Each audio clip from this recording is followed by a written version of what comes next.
Hey guys, today we're in Exodus chapter 24. Now, God has been giving Moses all of these extra rules and laws to teaching the nation on how they're going to be set apart and how they're going to be different than any other nation. And today we kind of see a finalization of that moment. And we see that God said to Moses, "Come up to the Lord, you, Aaron, Nadab, and Abihu, and the 70 elders of Israel, and worship from afar. Moses alone shall come near to the Lord, but the others shall not come near, and the people shall not come up with them." So after God has given Moses these extra rules and commandments on how they're going to live, and now he's telling them to come up. Not all of Israel, but leaders, priests, and Moses. Moses will go the most far, then Joshua, then the rest of the priests, and then all of Israel will stay camped where they have been. And Moses came and told the people, and the people answered with one voice and said, "All the words of the Lord has spoken, we will do." Remember, Israel is scared or terrified of God, right? Remember a couple chapters ago, the big booming voice of God that's giving them the Ten Commandments. They turn at the end and look at Moses and say, "Whatever you say, we will do. Just don't let us hear from God again." And so now Moses comes and says, "This is what God wants." And they say, "Whatever God wants, we will do." Now, that's a bold statement and a statement that they fell at many times, but nevertheless, they made the statement. And so Moses rose early in the morning. He built an altar at the foot of the mountain and 12 pillars, which means 12 sacrifices according to the 12 tribes. And he sent young men of the people of Israel who offered burnt offerings and sacrificed peace offerings. Burnt offerings is when you would burn something and it would be completely consumed by the fire, making smoke. So the smoke is rising up to God, being a sweet smelling scent to God. But then he also offers what is called peace offerings. Now we get details on all of this in a few chapters, but a peace offering is what we would call a volunteer offering. It's not something they were commanded to do, but it's something that Moses went on and did. But notice what happens in verse 6. Moses took half of the blood and put it in the basins, and half of the blood he threw against the altar. Half of the blood, he put it in buckets. Half of the other blood, he threw it on the altar. So get in your mind this semblance of something that you've read before. Do you remember something that you've read before where half and half of an animal where God was there? Remember in Genesis chapter 15, God makes a covenant with Abraham, and he tells him to take animals and split them into two halves. And remember, Abraham does this. God makes him go to a sleep, and God walks through them by a pot. Remember that?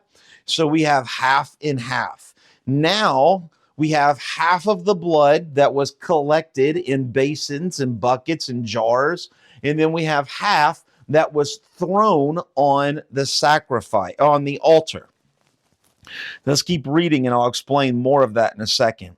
Then he took the book of the covenant, that's the law that God has been giving Moses. He's written all of it down and read it in the hearing of all the people. And they said, "All that the Lord has spoken, we will do, and we will be obedient." And Moses took the blood and threw it on the people and said, "Behold, the blood of the covenant that the Lord has made with your accordance with all of these."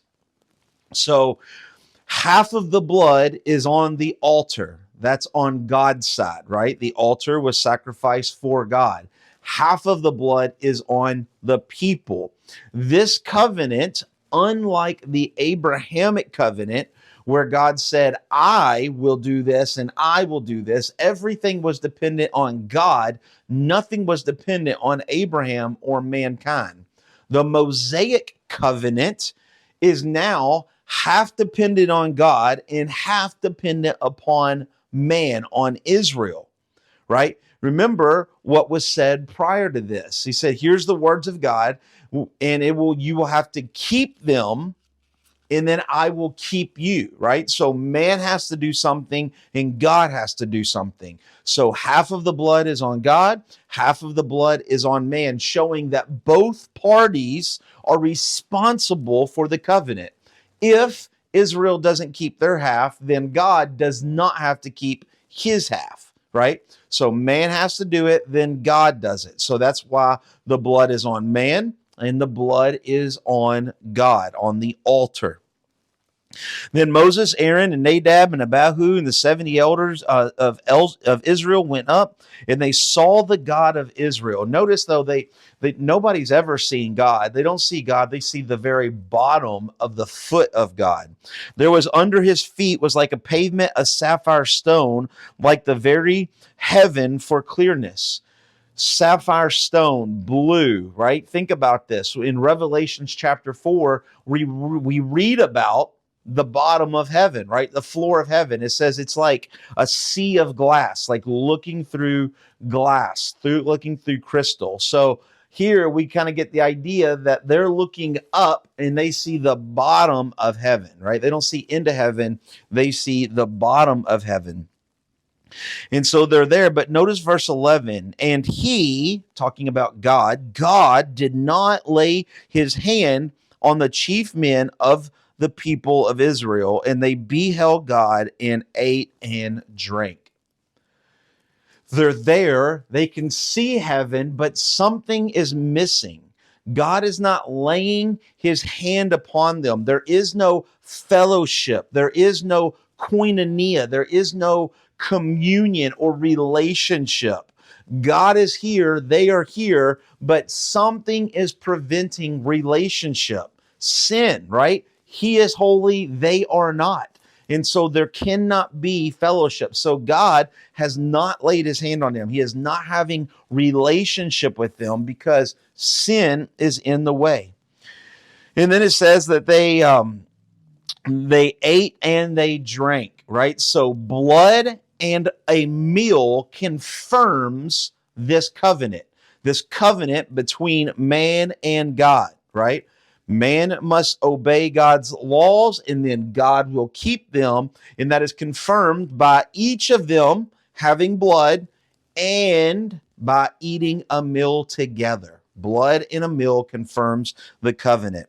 And the Lord said to Moses, come up here on the mountain and wait there, and I may give you the tablets of stone with the law and the written commandment, which I have written for their instructions. Here is where God gets the 10 commandments, not in the Ben-Hur movie, right? God had already spoke to Moses and all of Israel the 10 commandments. Then he has independently told Moses the laws, right? What we've been reading, chapters 21, chapter 22, chapter 23. And now as he's going up, God is going to give him the written stones of the 10 commandments. So Moses went up on the mountain of God, and he said to the elders, wait here until we return, and until we return to you. And behold, Aaron and Hur are with you. Whoever has a dispute, let him go. He's leaving Aaron and Hur, 2 priests who were great leaders so far in the biblical account. He's leaving them in charge of Israel. Moses is leaving to go see God. And now he's saying, hey, Aaron and Hur are here. If there's any disputes, they can't come to me because I'm on the mountain with God. So Aaron and Hur are the next in charge. So they should keep Israel in check. And what we'll see in a couple chapters that they don't do their job.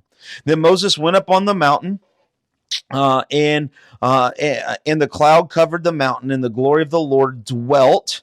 That's the Hebrew word. Dwelt there is the word shakan, which will later will be added with the verb, and it will become Shekinah, the glory of God, right? The glory of God that comes upon the Ark of the Covenant, the mercy seat, even in the Holy of Holies, right?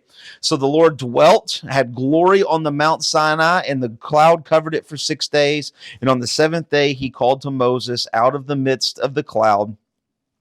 Now the appearance of the glory of the Lord was like a devouring fire on the top of the mountain in the sight of all people. Moses entered the cloud, went up on the mountain, and Moses was on the mountain for 40 days and 40 nights. So here we see that they go up, they have fellowship, but then God calls him closer. Him and Joshua go up. Joshua stops. Deuteronomy chapter 9 tells us that Joshua stayed way far away from where Moses was at for 6 days while he was there in the presence of God. And then for 40 more days, Moses stayed with God on the mountain, right? So all this is happening. And you would ask yourself, where is Jesus in this? Well, you might have picked up on it, right? This idea of blood confirms the covenant. You remember Jesus tells us in Matthew chapter 26 that he says when he's doing the Lord's Supper, this is the blood of the new covenant. The blood confirms the covenant, right? So Jesus's blood confirms the new covenant, not the Mosaic covenant that says it's dependent upon God and man. The new covenant says it's dependent all on Jesus. The only way to heaven is not through good works, it is through Jesus and Jesus alone.